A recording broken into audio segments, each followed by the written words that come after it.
महादेव, त्र्यंबकेश्वर महादेव की ये पवित्र भूमि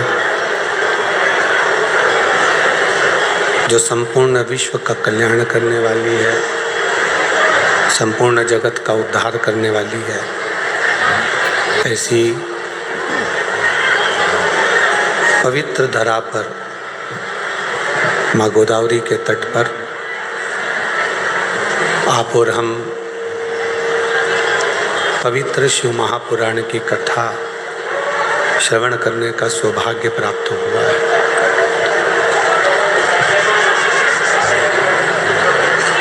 कथा के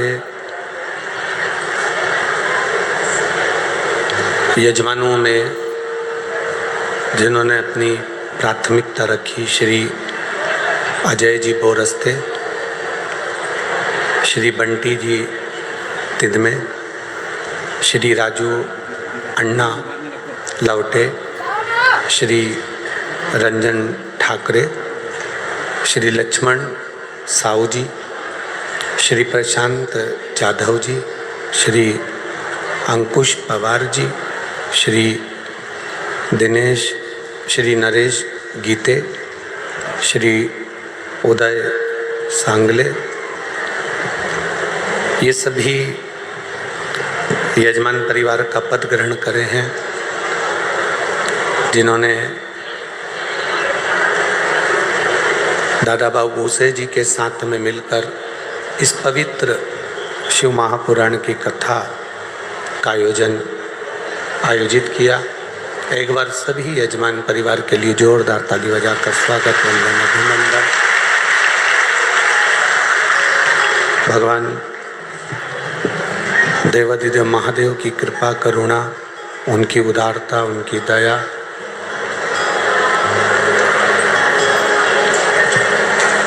दामोदर मास में, कार्तिक के महीने में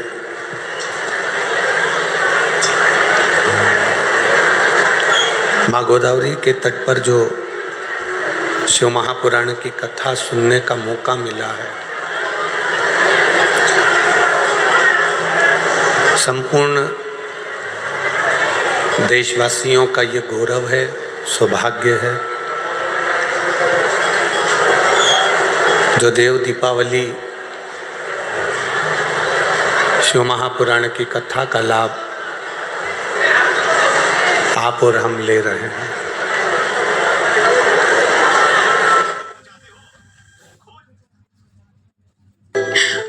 ब्राइट स्किन के लिए कितने विटामिन सी प्रोडक्ट्स ट्राई किए, बट नो स्किन ब्राइटनिंग।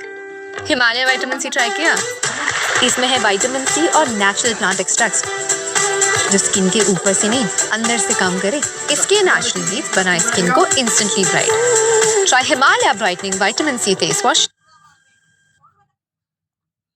ले रहे हैं।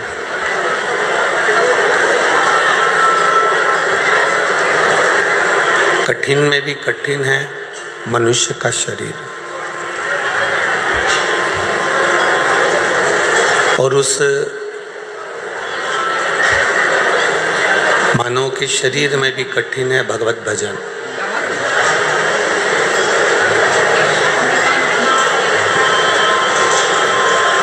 मान लो शरीर मिल भी गया,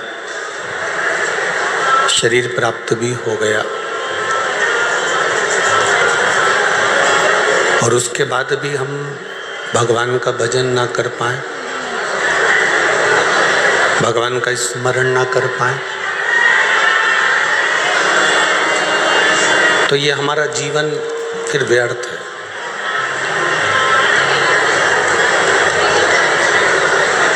यदि शरीर मानव का मिला है और मिलने के बाद भी अगर हम भगवान की भक्ति में नहीं डूब पाए तो हमारा जीवन व्यर्थ है।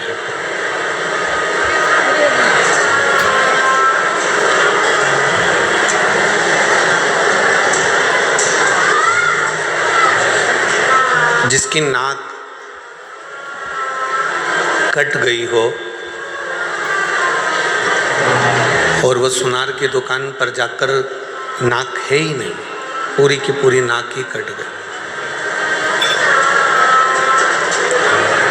और वो सुनार की दुकान पर जाकर बैठ जाए और कहे, पति कहे कि तुझे जो लेना है ले ले, पूरा सुनार की दुकान तेरी है, तुझे जो पहनना हो वो पहन ले।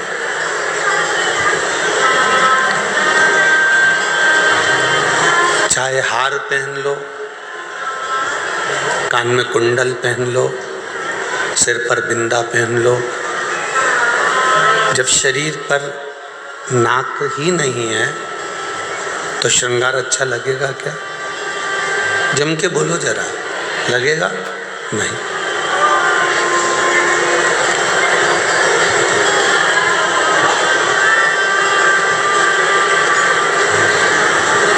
लोग कहते हैं इस पंचवटी में रावण की जो बहन थी शूर्पणखा, उसकी नाक काटी गई थी।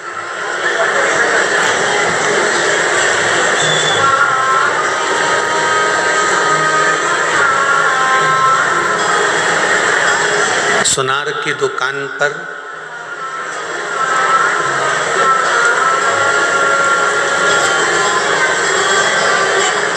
अगर नाक कटा हुआ व्यक्ति जाए तो जेवर की शोभा नहीं होती, उसमें श्रृंगार की कोई शोभा नहीं है, उसमें आभूषण की कोई शोभा नहीं।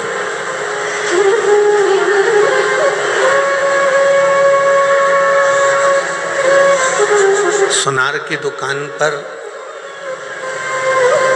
अगर शूर्पणखा जाकर बैठ जाए और शूर्पणखा कहे कि मेरा श्रृंगार कर दो, तो सुनार भी कह देगा कि तुम्हारा श्रृंगार नहीं कर सकता क्योंकि तुम्हारी नाक नहीं है, तुम्हारी नासिका नहीं है,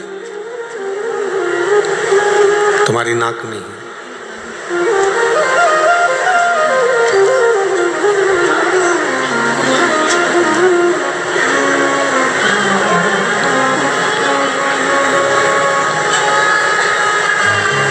नासिक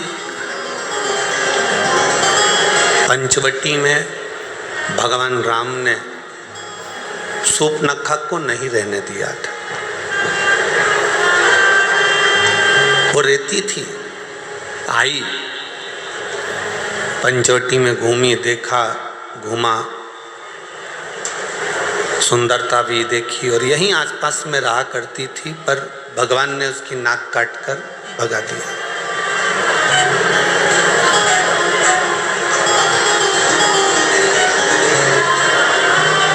शूर्पणखा कौन?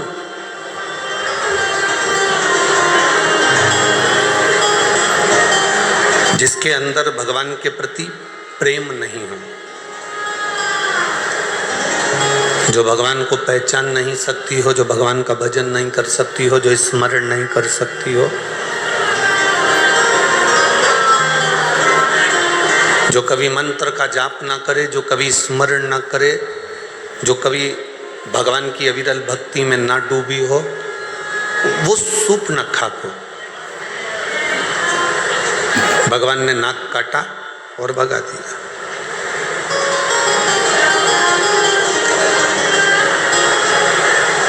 नाक काटी मतलब जब जो भगवान का भजन करने नहीं जाता, जो स्मरण करने नहीं जाता, जो मंत्र जाप करने नहीं जाता, जो कभी भगवान के सत्संग में नहीं जाता, और उस व्यक्ति को बार बार कोई कहता है कि अपने गांव में कथा हो रही है, नासिक में कथा हो रही है, चलो शिव महापुराण की कथा सुनने चलो, और वो नहीं जाए तो लोग कह देते दिन भर घर में बुक रहती है, व्यस्त रहती है, थोड़ा सा जाया करो, सत्संग किया करो।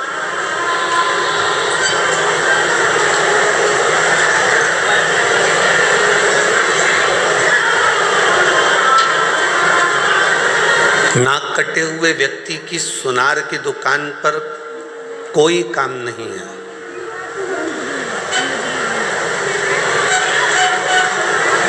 नाक कटी हुई व्यक्ति की सुनार के दुकान पर कोई काम नहीं होता। उसी तरह नासिक में नास्तिक का कोई काम नहीं होता।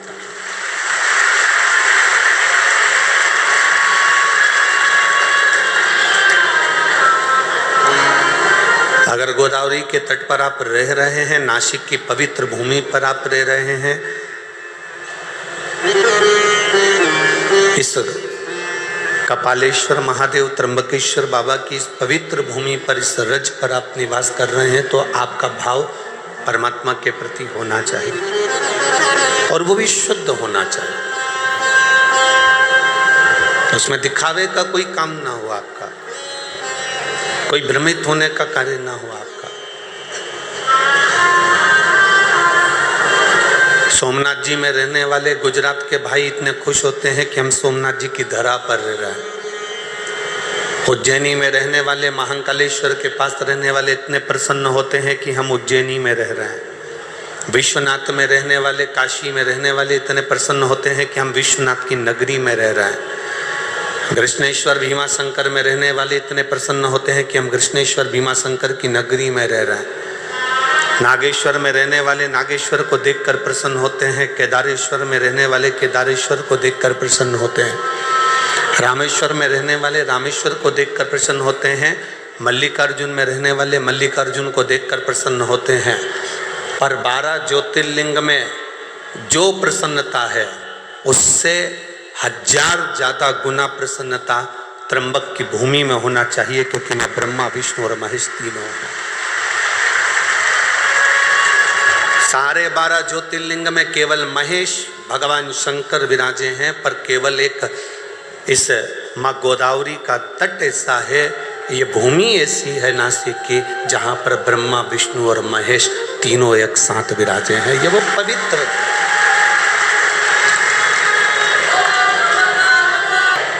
ये वो पवित्र भूमि है जिसमें त्र्यंबकेश्वर बाबा विराजमान है। जिस भूमि का मात्र स्पर्श, दर्शन हमारे जीवन को सार्थकता देता है। 12 ज्योतिर्लिंग का दर्शन करिए, सोमनाथ जाइए, मल्लिकार्जुन जाइए, केदारेश्वर जाइए, रामेश्वरम जाइए, उज्जैनी जाइए, विश्वनाथ जाइए, कृष्णेश्वर भीमाशंकर जाइए। 12 ज्योतिर्लिंग का दर्शन करोगे, प्राण छूटने के बाद में शिव धाम मिलता है, कैलाश मिलता है। माइक कौन बंद करो।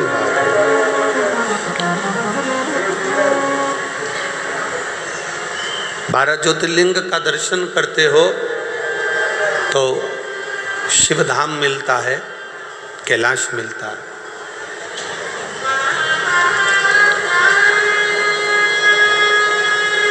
पर 12 ज्योतिर्लिंग का दर्शन करने वाला व्यक्ति सारे ज्योतिर्लिंग का दर्शन करने के बाद जब त्र्यंबकेश्वर की पवित्र भूमि पर आता है और त्र्यंबक बाबा का जब दर्शन करता है, तो उस व्यक्ति को केवल एक कैलाश नहीं मिलता, उसके सामने ऑप्शंस रख दिया जाता है कि आप ब्रह्मलोक में रहना चाहें, चाहे वैकुंठ में रहना चाहें, चाहे कैलाश पर रहना चाहें।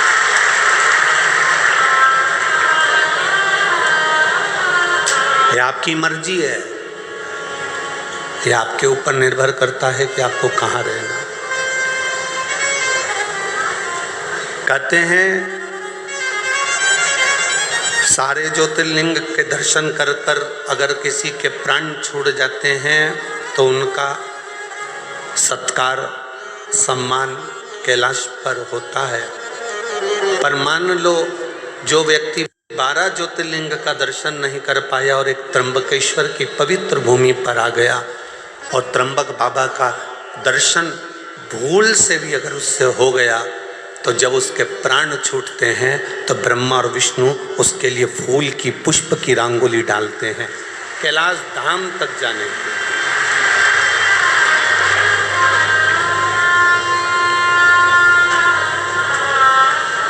जो नहीं पहचाना उसके लिए हम नहीं कह सकते, पर जो पहचान गया कि त्र्यंबक है क्या,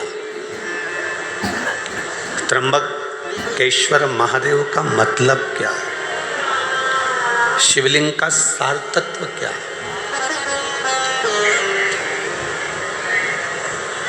शंकर भगवान की अविरल भक्ति का फल क्या है, जो नहीं जाना वो अनजाना। जो जान गया वो ज्ञानवान। एक गंगा को भागीरथ बाबा लेकर आए थे और एक गंगा को गौतम ऋषि लेकर आए थे। एक गंगा भगवान शंकर की जटा से निकली, कल कल कर कर उत्तर में बह गई, और एक गंगा गौतम बाबा के कहने पर शंकर भगवान की जटा से निकली और दक्षिण का कल्याण कर कर बह गई।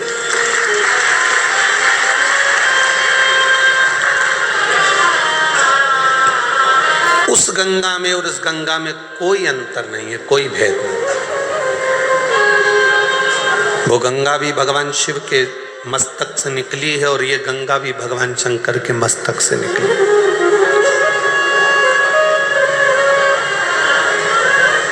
पर कई लोगों की बुद्धि में ये भरा हुआ होता है, दूर के ढोल सुहावने लगते हैं। दूर के ढोल सुहावने लगते हैं। और शिव महापुराण की कथा तो एक बात हमेशा कहती आई है, आपके नज़दीक में जो शंकर का शिवालय है, आपके नज़दीक में जो शंकर का मंदिर है, शिवालय है, शिवलिंग है, आपके जीवन में अगर दुख है, कष्ट है, तकलीफ है, तो पहले अपने घर के नज़दीक में जो शिवालय है, शंकर का मंदिर है, पहले जल वहाँ चढ़ाओ। पहले जल वहाँ चढ़ाइए। आप में से जितनी माताएं बैठी हैं ना, आप सबके घर में विक्स, बाम, आयोडेक्स, बुखार की छोटी मोटी गोली, पेट दुखे तो इनो का पाउच, अगर एसिडिटी हो रही हो तो पुदीना की गोली, सर्दी हो रही हो तो थोड़ी वो सिनारिस्ट की गोली। बोलो, सबके घर में है कि नहीं? अरे बोलो, जम के बोलो जरा, है ना? पर यदि उस गोली से, उस दवाई से काम नहीं होता तो तुम क्या डायरेक्ट अपने बच्चों को दिखाने या डायरेक्ट अपने पति को या आपको दिखाने के लिए नासिक आ जाते हो? आते हो क्या? नहीं। पहले कहाँ जाते हो? अपने गाँव में, अपने नगर में, अपने शहर में, अपने क्षेत्र में, अपने घर के पास, अपने घर के नज़दीक में जो भी डॉक्टर रहता हो, भले वो छोटा डॉक्टर हो, बड़ा डॉक्टर हो, छोटी सी मेडिकल हो, बड़ी मेडिकल हो, छोटा सा दवाखाना हो, बड़ा दवाखाना हो, तुम जिस गांव में रहते हो, तुम्हारे को अगर तकलीफ होती है तो सबसे पहले प्राथमिक उपचार के लिए नज़दीक के दवाखाने जाते हो। बोलो, सही है कि गलत है? जब नज़दीक के दवाखाने में काम नहीं होता, वहाँ से पट्टा पट्टी बांध दी जाती है और दवाई गोली दे के बोतल लगाकर तुमको बड़े दवाखाना भेज दिया जाता है। समझ रहे हो ना सब? अरे बोलो तो, आ रही है ना समझ में? पहले घर में तुमने बाम लगाया, विक्स लगाया, आइडेक्स लगाया, दवाई ले ली, घर में घर का उपचार नहीं हुआ, तब प्राथमिक उपचार के लिए अपने नज़दीक में गए, नज़दीक के स्वास्थ्य केंद्र पर गए। जब नज़दीक के स्वास्थ्य केंद्र में तुमको देखा करा, पट्टा पट्टी बांध के दवाई मवाई देकर तुम्हें बड़े स्वास्थ्य केंद्र भेज दिया, बड़े हॉस्पिटल भेज दिया। बड़े हॉस्पिटल कब गए हो? बाद में। पहले घर का इलाज करा, फिर अपने मोहल्ले में जो डॉक्टर थे, जो दवाखाना था, उसका इलाज करा, प्राथमिक इलाज करा, फिर बड़े दवाखाने। उसी तरह जब हमारी जिंदगी में थोड़ा सा भी दुख आए, किसी के पास मत जाओ, सबसे पहले अपने घर में जो कंकर शंकर रखा है, अपने घर में जो रुद्राक्ष रखा है, अपने घर में जो शिवलिंग रखा है, उसकी पूजन करो, उसकी आराधना करो। इसके बाद भी अगर दुख ना कट रहा हो तो प्राथमिक केंद्र पर, मतलब अपने घर के नज़दीक में जो शिवालय है, वहाँ 1 लोटा जल चढ़ाना प्रारंभ करो। 3 महीना इंतजार करो कि हम सही हो रहा है कि नहीं हो रहा है। फिर जाकर कहीं मौका मिले तो फिर किसी बड़े शिवालय में जाकर भगवान से प्रार्थना, बड़े शिवालय में जाकर भगवान से प्रार्थना, फिर जा।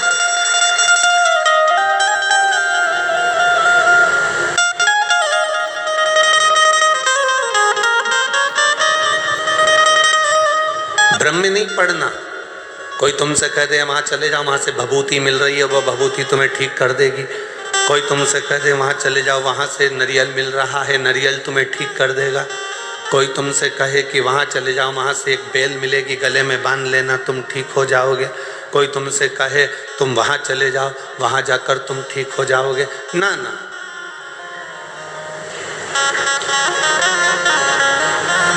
पहले अपने घर में जो शिवलिंग है, अपने पड़ोस में, अपने आसपास में जो शंकर का स्वरूप है, उसको भजो।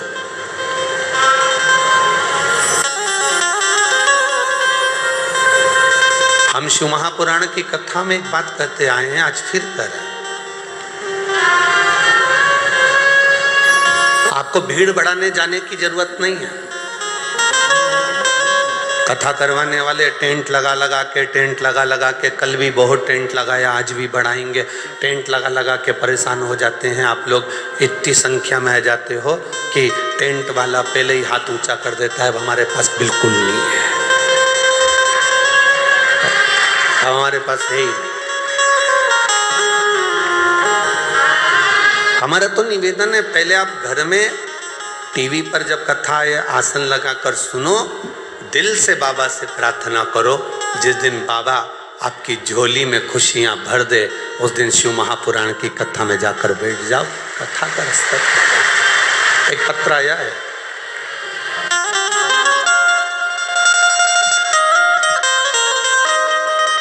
इस राष्ट्र पर उंगली उठाने वाला वही व्यक्ति होता है जो थैली का और डब्बे का और बोतल का दूध पीकर बड़ा होता है। जो माँ का दूध पिया होता है वो कभी उंगली नहीं उठाता। भारत की एक एक माता संस्कार की जननी है।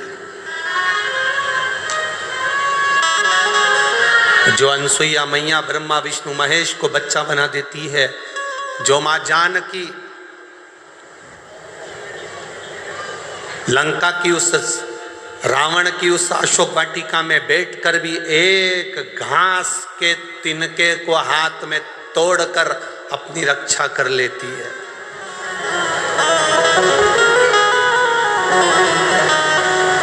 अरे दुनिया के लोग हंसते हैं, कहते हैं एक छोटा सा घास का तिनका, और रावण उससे डर गया। रावण छोटा सा घास का तिनका। जब रावण आता था तो सीता उस रावण के सामने वो घास का तिनका हाथ में रखकर बैठ जाती थी, और रावण उस घास के तिनके से डरता था। घास के तिनके से रावण डरता था। ऐसा क्या था घास के तिनके में? घास के तिनके में ऐसा क्या था? सीता मैया पृथ्वी से जन्म ली है, मां जानकी भूमि से पैदा हुई है, और घास भी जम के बोलो जरा, भूमि से पैदा हुआ। तो घास सीता जी का कौन हुआ? जम के बोलो जरा भाई। एक नारी अपने पति के साथ जाती है तो भी उसको भय लग सकता है, पर एक नारी जब अपने भाई के साथ जाती है तो कोई भय नहीं लगता। नारी को भय पति के साथ भी हो सकता है, उसके मित्रों के साथ भी हो सकता है, देवर जेठ के साथ भी हो सकता है, सास ससुर के साथ भी हो सकता है, पर नारी को, स्त्री को भय अपने भाई के साथ कभी नहीं हो सकता, अपने भाई के साथ नहीं हो सकता। इसलिए सीता जी घास के तिनके को तोड़कर अपने पास में रख लेती थी, और सीता जी को यह ज्ञान था कि मैं भूमि से हुई हूं, ये भूमि से घास हुआ है, ये मेरा भाई है, और जब तक मेरा भाई मेरे साथ में है तब तक रावण निगाह उठाकर नहीं देख सकता।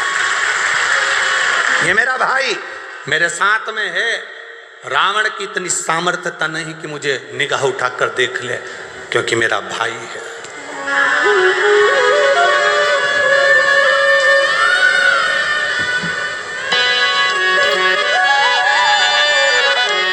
महाराष्ट्र की इस पवित्र भूमि पर महाराष्ट्र की इस पवित्र धरा पर छत्रपति शिवाजी महाराज की ये पावन धरा, बाला साहेब ठाकरे जी की यह पवित्र भूमि, जिस पर विधर्मी केवल बाला साहब ठाकरे एक बार निकल कर चले जाते थे तो विधर्मियों ने अपने अपने कमरे छोड़कर बाहर भाग जाते थे। आज उस भूमि पर जरा विचार करिए, हम असुरक्षित कैसे नजर आए।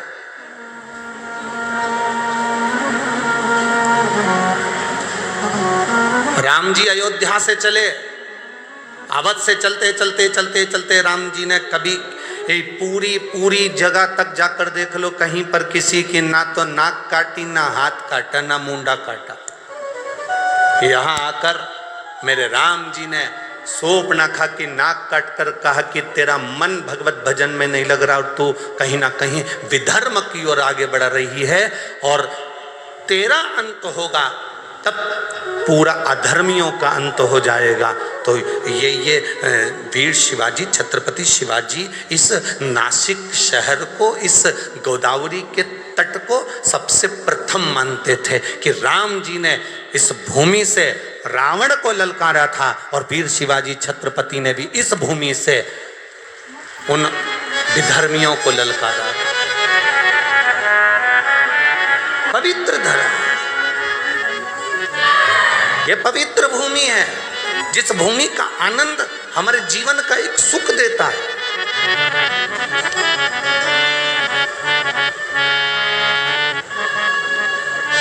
दुनिया के लोग कहते हैं तुमसे कि अगरबत्ती मत लगाओ मंदिर में, बास होगा। दुनिया के लोग बाद में कहेंगे कि दिया मत लगाओ, दिक्कत होगी। कितनी विचित्रता है, कितनी विडंबना है, हम कितना भटक रहे हैं। भगवान की भक्ति से हम दूर होते चले जा रहे हैं। आज का व्यक्ति मेहनत करना नहीं चाहता, और शिव महापुराण की कथा कहती है कर्म प्रधान है। शिव पुराण की कथा कहती है कर्म पूरा करो। इस व्यासपीठ पर बैठकर आज तक हमने ये बात नहीं कही होगी आपसे कि आप हमारे पास में आके बैठना, हम तुमको कहीं से गड़ा हुआ धन निकाल कर दे देंगे, या आप हमारे पास आना हम तुमको रोग मुक्त कर देंगे, हमारे पास आना तुम्हारा दुख मिट जाएगा। ये कभी आज तक नहीं कहा इस व्यासपीठ से, क्योंकि हमको अगर दुख आता है तो हम भी महादेव की शरण जाते हैं। आपको भी दुख आए तो महादेव की शरण जाए। राम जी की जिंदगी में दुख आया, वो महादेव की शरण में गए। भगवान कृष्ण की जिंदगी में दुख आया तो महादेव की शरण में गए। 16,108 रानियां भगवान कृष्ण की थी और एक भी संतान नहीं थी। तब गर्गाचार्य बाबा से कहकर शिवलिंग का पूजन करा, एक एक रानी के साथ 11-11 दिन तक। 1 लाख से ज्यादा भगवान कृष्ण के घर में संतान की प्राप्ति हुई शिव की कृपा से। ऐसा कोई बता दो देव हो, ऐसा कोई असुर का नाम ले लो जो शंकर की आराधना ना करा। रावण शिव की आराधना करते थे, कंस शिव की आराधना करते थे, महिषासुर शिव की आराधना करता था, तारकासुर शिव की आराधना करता था, जटासुर शिव की आराधना करता था। ऐसा कोई असुर बताओ जो शंकर की आराधना ना कराओ। ऐसा कोई देवता बताओ जिसने शिव की आराधना ना करी हो।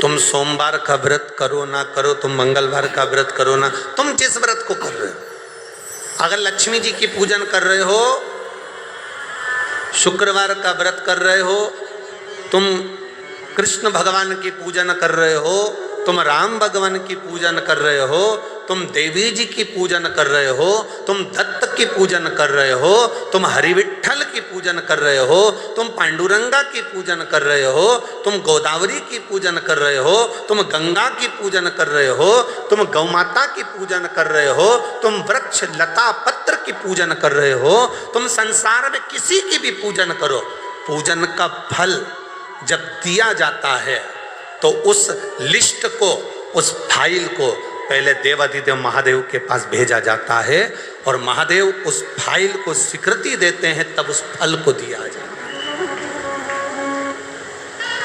है। ऐसा कोई फल नहीं जो भगवान शंकर के बिना आपको मिल जाए। शिव के बिना कोई फल नहीं मिलता, शंकर के बिना फल की प्राप्ति नहीं होती।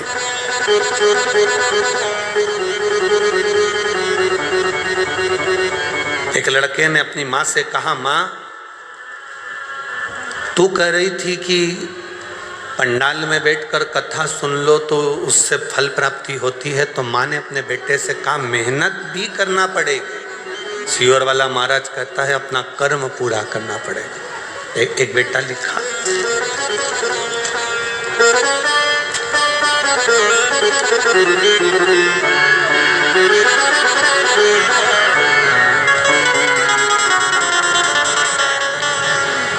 मेरा नाम श्रीमती संगीता सतीश भावसार है।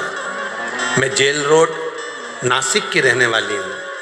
कहीं बैठी हैं तो हाथ हिला सकती हैं। कहीं बैठी हो? मेरा नाम श्रीमती संगीता सतीश भावसार है। मैं जेल रोड नासिक की रहने वाली हूँ। मेरी बेटी कुमारी सिद्धि सतीश भावसार कहीं बैठी हैं? अगर कहीं बैठी हो तो हाथ, आप ही हैं, दोनों हाथ हिला दो एक बार।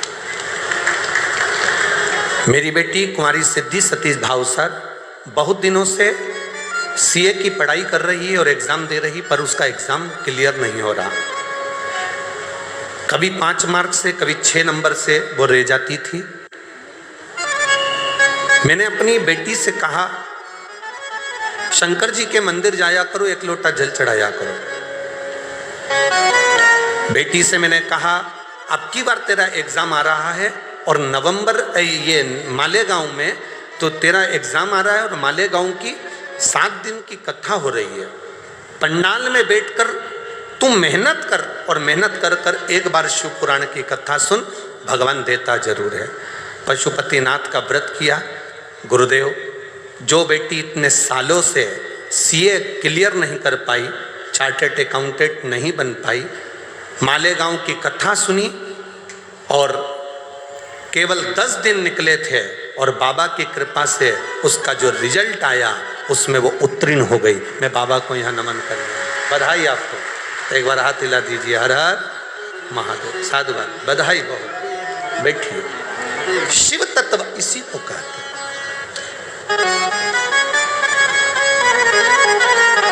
अपनी मेहनत पूर्ण करो, अपने कर्म के प्रति जागरूक रहो।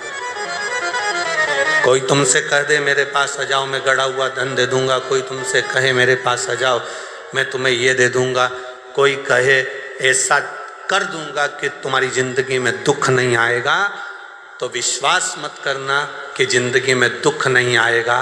पृथ्वी पर आने के बाद तो राम जी के भी जीवन में दुख आया, पृथ्वी पर आने के बाद तो भगवान कृष्ण की जिंदगी में भी दुख आया। पृथ्वी पर आने के बाद जो जन्म लिया उसकी जिंदगी में दुख जरूर आया है। तो ऐसा संसार में कोई नहीं जन्मा जिसको दुख नहीं आएगा। पर इतना जरूर है, राम जी ने शंकर को भजा, दुख कटा। भगवान कृष्ण ने शिव को भजा, दुख कटा। उसी तरह आप और हम भी अगर शंकर को भजेंगे तो दुख जरूर कटेगा, ये निश्चित है, ये पक्का है। दुख कटने का साधन है शिव, दुख कटने का साधन है भगवान शंकर की अविरल भक्ति। ओ भोला सब दुख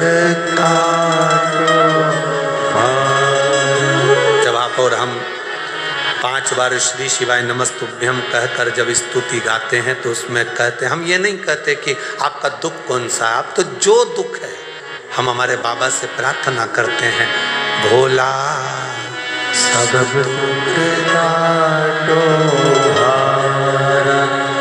इस स्तुति को करने के लिए जितने लोग आस्था चैनल पर कथा सुनते हैं, जितने लोग टीवी पर कथा सुनते हैं, जितने लोग मोबाइल पर कथा सुनते हैं, जितने पंडाल में कथा सुनते हैं, बाबा से यही मंत्र का जाप करने के लिए और स्तुति करने के लिए आते हैं कि बाबा मेरे जीवन का जो दुख है वो कटे, वो कटे।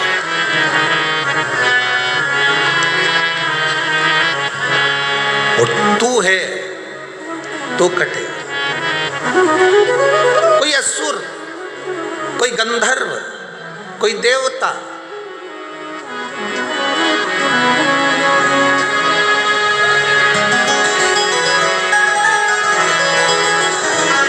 भगवान का दरवाजा ना छूटे।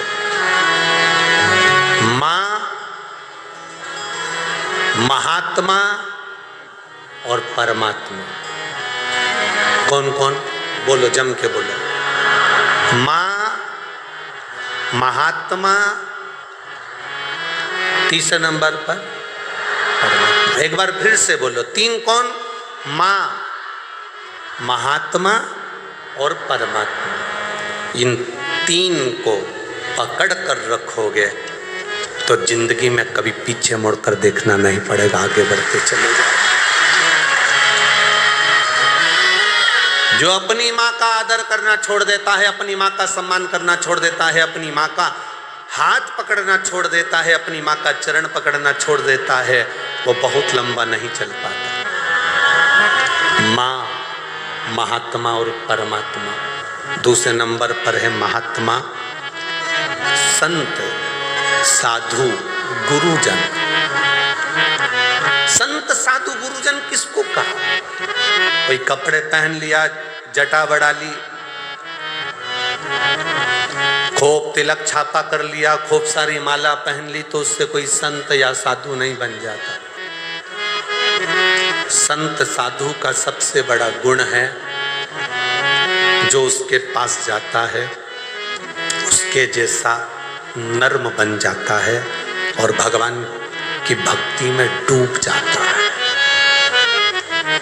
संत साधु के पास गए और प्रॉपर्टी की बात कर रहे हो, संत साधु के पास गए और जमीन जायदाद की बात कर रहे हो, संत साधु के पास गए और तुम अन्य अन्य बातों को कर रहे हो, तो उसमें सुख का अनुभव नहीं है।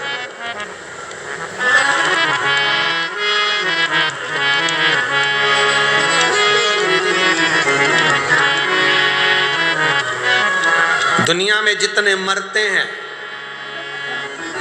वो सब वैकुंठ जाते हैं कि नरक जाते हैं? अरे बोलो, जम के बोलो, अरे बोलो तो जम के।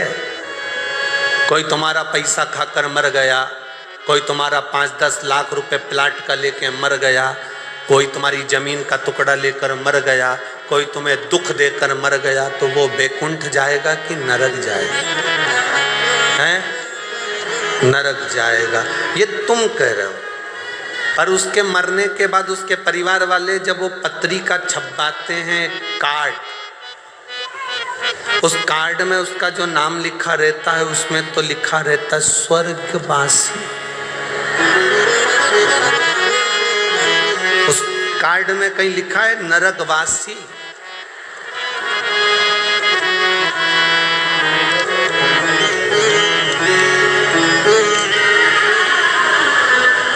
विदेश में कोई मरता है तो कह देते हैं एक्सपायर, डेड बॉडी।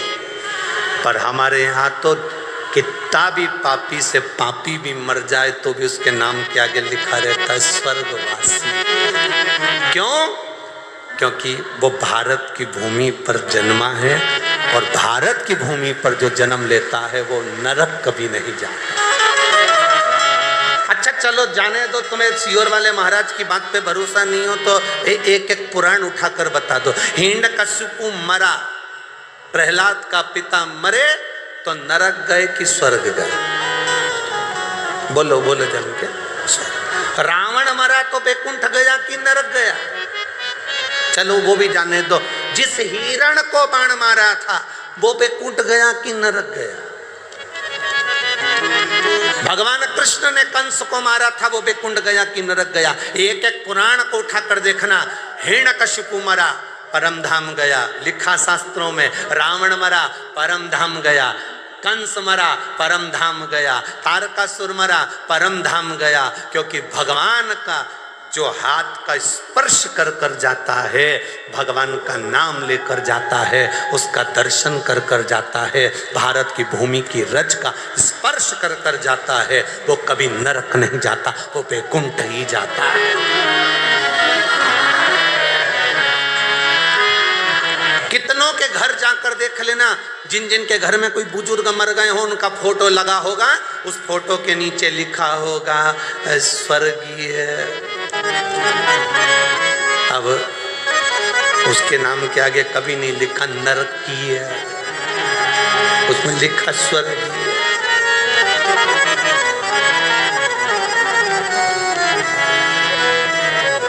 हर चंदन है इस देश की माटी, तपोभूमि हर ग्राम है, हर बाला देवी की प्रतिमा, बच्चा बच्चा राम है। जिसके सैनिक समर भूमि पर गाया करते गीता है, उसी माटी के हल्के नीचे खेली करती सीता है। चंदन है इस देश की माटी, तपोभूमि हर ग्राम है, हर बाला देवी की प्रतिमा, बच्चा बच्चा राम। ये भूमि ही कुछ ऐसी है, ये धरा ही कुछ ऐसी है, इतनी पवित्र है ये भूमि, जिसको समझने वाला समझ सकता है। आज के ज़माने में बड़े बड़ी गादियों पर लोग बैठ जाते हैं, बड़ी बड़ी पीठ पर लोग बैठ जाते हैं और भेद करते रहते हैं। वो ज्योतिर्लिंग बड़ा है, वो ज्योतिर्लिंग छोटा है, वो शंकर बड़ा है, वो शंकर छोटा है, ये महाराज बड़ा है, वो महाराज छोटा है। 12 ज्योतिर्लिंग में कभी ये मत कहना कि वो ज्योतिर्लिंग बड़ा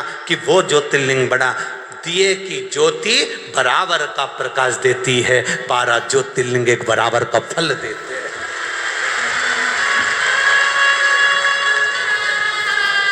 हम भेद कर रहे हैं, हमारी बुद्धि भेद कर रही है। मां दूसरे नंबर पर, जम के बोलो जरा, महात्मा। जो महात्मा तुमसे प्रॉपर्टी की बात करे, जमीन जायदाद की बात करे, धन दौलत की बात करे, संपदा की बात करे, वो महात्मा नहीं। महात्मा का लक्षण है आप उसके पास बैठे और उसके पास बैठकर अगर कहीं आपके भीतर ये भाव जागृत हो जाए कि सही कहा, शंकर के मंदिर जाना चाहिए, एक लोटा जल चढ़ाना चाहिए, ये प्रयास हर एक महात्मा का होना चाहिए। जगत गुरु शंकराचार्य जी पृथ्वी पर प्रगटे थे, तब उन्होंने शंकर भगवान की पूजा का विधान संपूर्ण विश्व में फैलाया था। जगत गुरु शंकराचार्य जी की 4 पीठ पर जो 4 शंकराचार्य जी विराजमान हैं, जगत गुरु शंकराचार्य जी की 4 पीठ पर जो जगत गुरु शंकराचार्य विराजमान हैं, वो भी आज शंकर भगवान की पूजा अर्चना और विश्व के कल्याण को आगे बढ़ाने का लक्ष्य लेकर चल रहे हैं। और जगत गुरु शंकराचार्य जी के जाने के बाद भोलेनाथ ने कोरोना काल में ये शिव महापुराण को कहीं मेरे महादेव ने संपूर्ण विश्व में शंकर की भक्ति को जागृत करने के लिए शिव पुराण प्रारंभ कर दिया।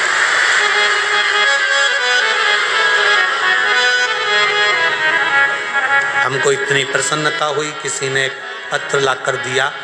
उस पत्र में लिखा था, पहले छोटे छोटे शंकर मंदिर में, नासिक में भी शंकर के छोटे छोटे मंदिर में दरवाजे बंद रहते थे, होटले पर कुत्ता बैठे रहते थे, कोई नहीं जाता था, दरवाजे सब बंद पड़े रहते थे। बड़े बड़े मंदिर में सब जाते थे, छोटे छोटे मंदिर में कोई नहीं जाता था। हम धन्यवाद देते हैं, आपने एकांतेश्वर महादेव का वर्णन किया, तो लोग अब छोटे छोटे मंदिर में भी जाकर पूजन और आराधना कर रहे हैं।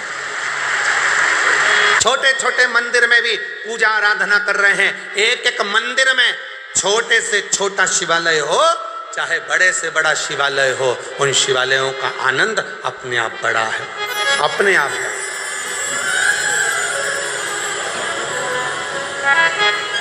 शिव भक्ति की जागरूकता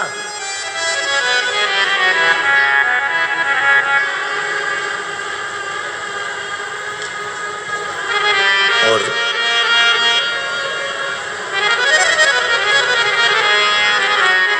अपने किसी भी देश को जब नष्ट करना होता है तो सबसे पहले उसकी संस्कृति को नष्ट किया जाता है।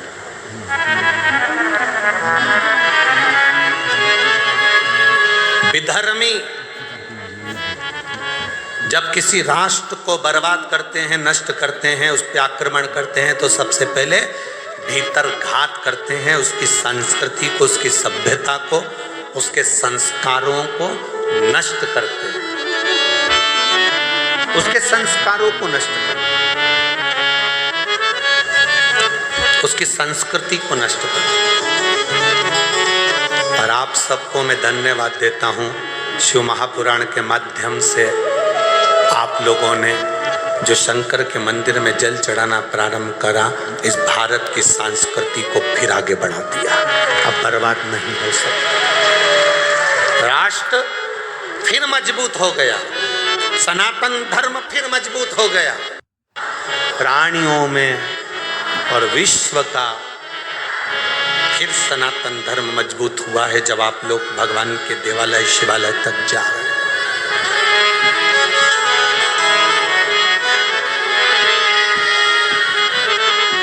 दुनिया में जितनी कथाएं होती हैं उसमें बूढ़ी बूढ़ी माताएं ज़्यादा जाती हैं, पर शिव महापुराण की कथा केवल एक ऐसी है जिसमें बूढ़ी माताएं तो कम मिलती हैं, पर युवान माताएं, युवान भाई, युवान बहनें ज़्यादा रहती हैं।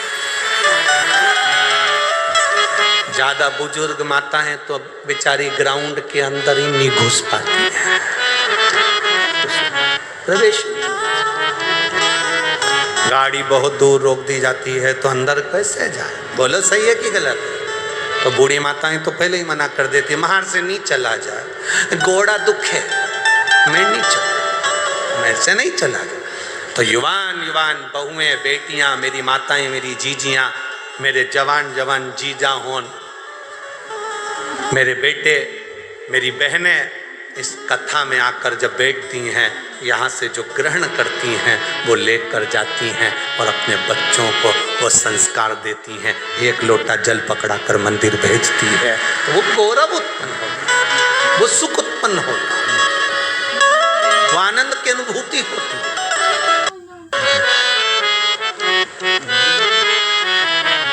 अपने संस्कार, अपनी संस्कृति का सुख हो, माँ, महात्मा और परमात्मा, इन तीन को कभी मत छोड़ो। परमात्मा का दरवाजा, दुनिया के लोग कहें, कोई तुमसे कह दे भगवान शंकर को जल चढ़ाने से क्या मिलता है, आप कुछ मत बोलना, यहाँ से हमारे पास से ये पत्र ले जा कर दे देना। इस सारे पत्रों में और कुछ नीचे रखे हैं, जो तुमसे कहें कि शंकर जी को जल चढ़ाने से, बेलपत्र खाने से, बेलपत्र चढ़ाने से, समी पत्र चढ़ाने से, शंकर भगवान को शहद चढ़ाने से, शंकर भगवान का अनुमोदन करने से, श्री शिवाय नमस्तुभ्यम बोलने से क्या मिलता है, उनको ये पत्र ले जाकर देना, जिसमें उनका मोबाइल नंबर भी है, एड्रेस भी है।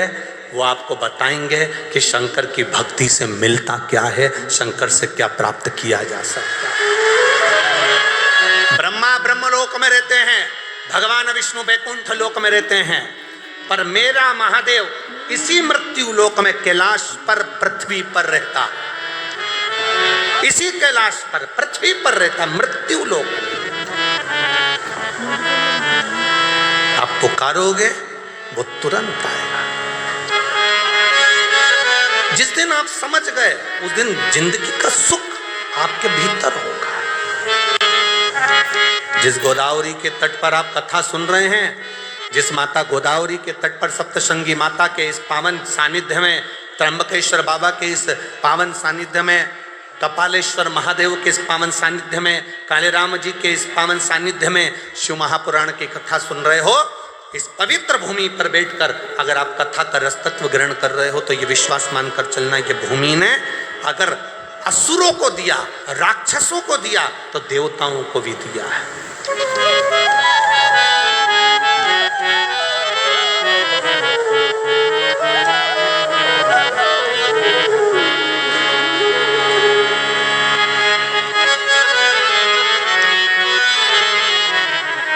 वो प्रदान करता है, शिव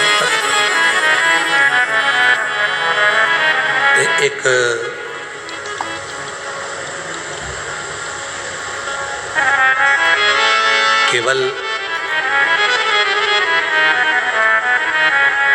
किसी ने एक प्रश्न किया था कि सीहोर, उन्होंने एक प्रश्न लिखकर भेजा था कि ये गौतम ऋषि के आने के बाद गोदावरी मैया का प्रागट्य हुआ।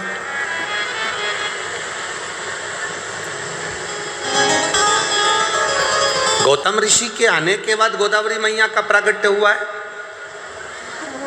जिसने प्रश्न किया वो अच्छे से एक बार स्कंद पुराण पढ़ना, ब्रह्म वैवर्त पुराण पढ़ना, अच्छे से लिंग पुराण का स्मरण करना।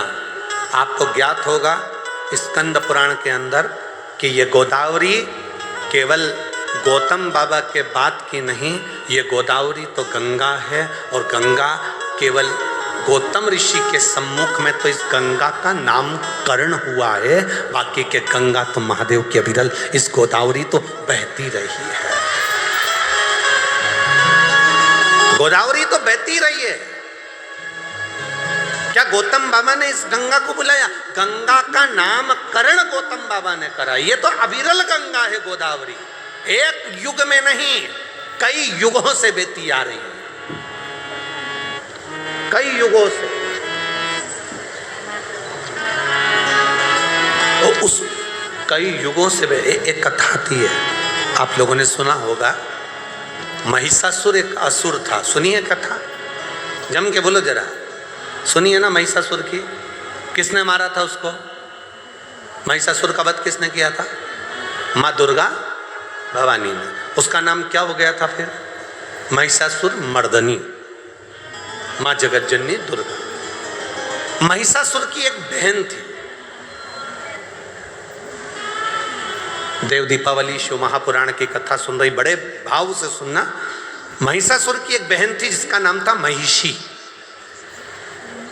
क्या नाम था उसका? महिषी। अब महिषासुर मर गया, महिषी अकेली रह गई, और महिषासुर का संहार स्वयं जगदम्बा ने, दुर्गा भवानी ने कहा करा।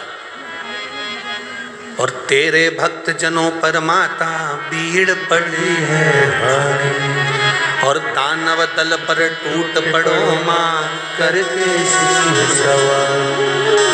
सो सिंहों से तू बलशाली, अष्ट भुजाओं वाली, दुखियों के दुख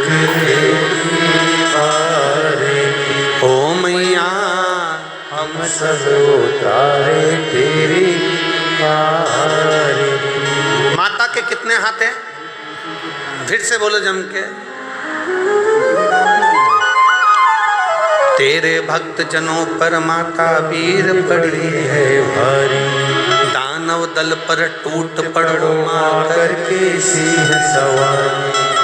सो सिंहों से तू बलशाली, अष्ट भुजाओं वाली। कितनी भुजा? 8।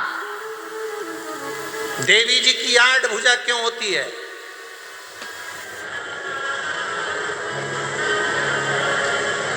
भगवान शंकर की 4 भुजा, भगवान नारायण की 4 भुजा, द्वारकाधीश की 4 भुजा, तिरुपति बालाजी की 4 भुजा।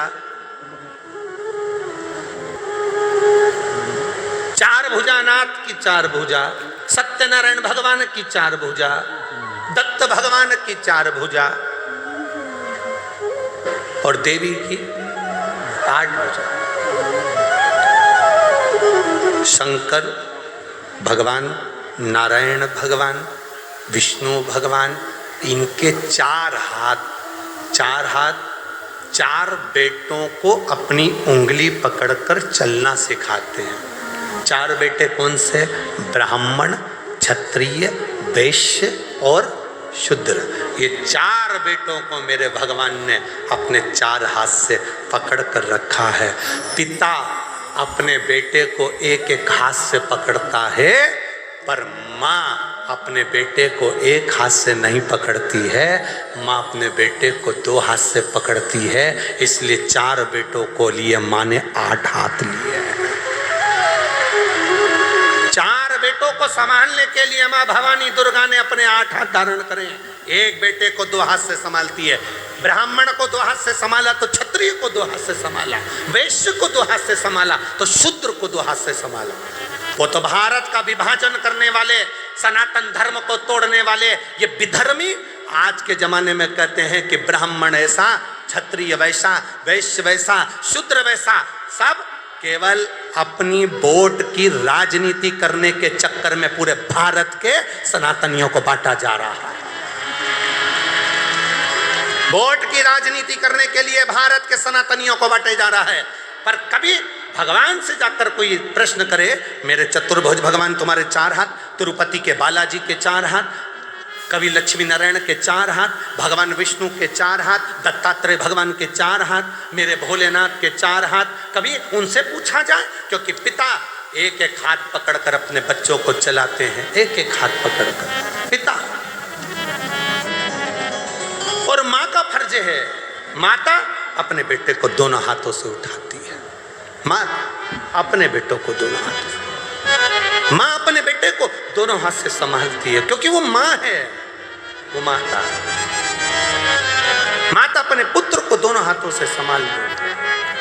अब तेरे भक्त जनों को माता पीर पड़ी है भारी, और दानव दल पर, आप भी बोलिए, दानव दल पर टूट पड़ो सिंह सवारी, सो सिंहों से तू बलशाली, अष्ट भुजाओं वाली, दुखियों के टुकड़े वारे, ओ मैया हम सब उतारे तेरी आरती। माँ महिषासुर को मारने के लिए जब प्रगटी, माँ ने जब महिषासुर का संहार करा, हमारे देवता कभी किसी जाति में किसी को नहीं बांटे। अगर जाति में बांटे हुए होते तो मेरे राम शबरी के दरवाजे पर जाकर झूठे बेर ना खाते, भिलनी के हाथ के वो झूठे बेर मेरे राम ना खाते। क्यों? हरे भक्तों के घर भी सांवरे, जाते रहा करो, दर्शन के नैन बावरे, दर्शन दिया करो। कहते हैं प्रेम से प्रभु छिल के भी खा गए, कहते हैं प्रेम से प्रभु छिल के भी खा गए, शबरी के झूठे भेद भी खाते रहा करो, दर्शन के नैन बावरे, दर्शन दिया करो। जब इस पंचवटी में सूर्पनखा की नाक कट गई थी, लक्ष्मण जी की आंख से आंसू गिरे। इस पंचवटी में नासिक की पवित्र भूमि पर जहां आप लोग बैठकर शिव पुराण की कथा सुन रहे हो, गोदावरी के तट पर लक्ष्मण जी की आंख से आंसू बह रहे। राम जी ने पूछा, लक्ष्मण आपकी आंख में आंसू? हाँ भैया।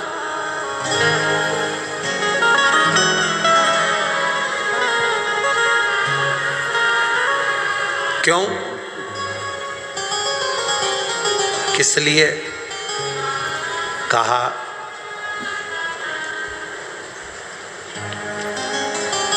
सूर्पनखा कुरूप हो गई, सुंदरता चली गई क्योंकि उसकी नाक चली गई। कुरूप।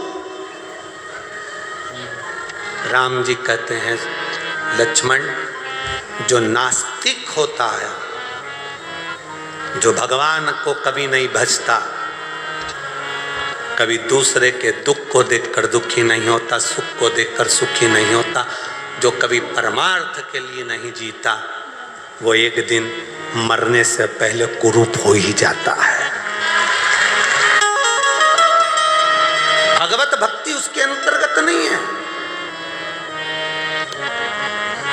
भजन का सुख उसके अंतर्गत नहीं। जैसे महिषासुर मरा, महिषासुर की एक बहन थी महिषी, महिषी उसको मालूम पड़ा मेरा भाई मर गया।